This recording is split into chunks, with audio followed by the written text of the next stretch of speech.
एक होता है गुरुत्व केंद्र, है ना। तो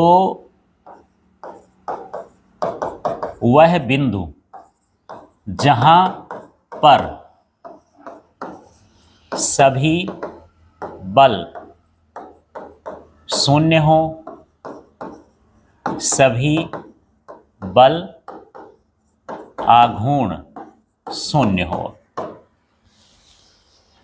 माने कहना चाहिए उस पर लगने वाले बल का मान शून्य होना चाहिए और उस पर लगने वाले बल आघूर्ण का मान क्या होना चाहिए, शून्य होना चाहिए।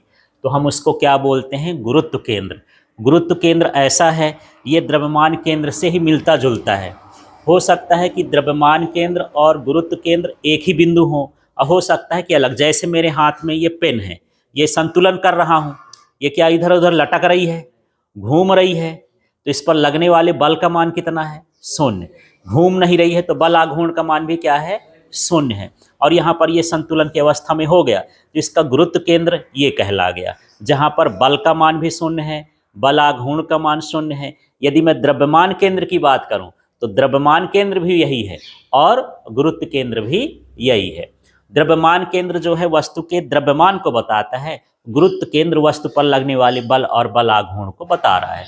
जैसे मान लो ये स्टैंड खड़ा हुआ है, अब ये स्टैंड बिल्कुल संतुलन की अवस्था में, न घूम रहा, न गिर रहा, न कुछ है, तो इस पर कुल लगने वाले बल का मान कितना है, शून्य है। और यहाँ पर लगने वाले बल आघूर्ण का मान भी क्या है, शून्य है।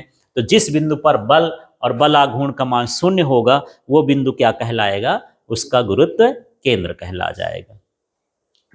ठीक है, तो क्लियर हो गया। तो गुरुत्व केंद्र और द्रव्यमान केंद्र एक ही चीज है क्या, नहीं, दोनों क्या हैं, अलग अलग।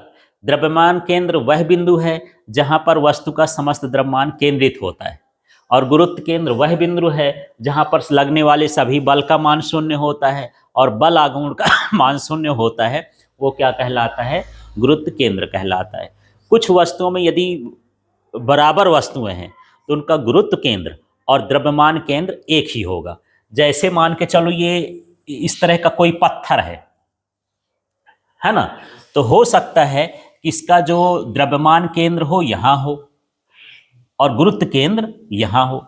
जब ये अनियमित आकार का होता है, आकार फिक्स नहीं होता है, तो द्रव्यमान केंद्र और गुरुत्व केंद्र क्या हो सकते हैं, अलग अलग हो सकते हैं।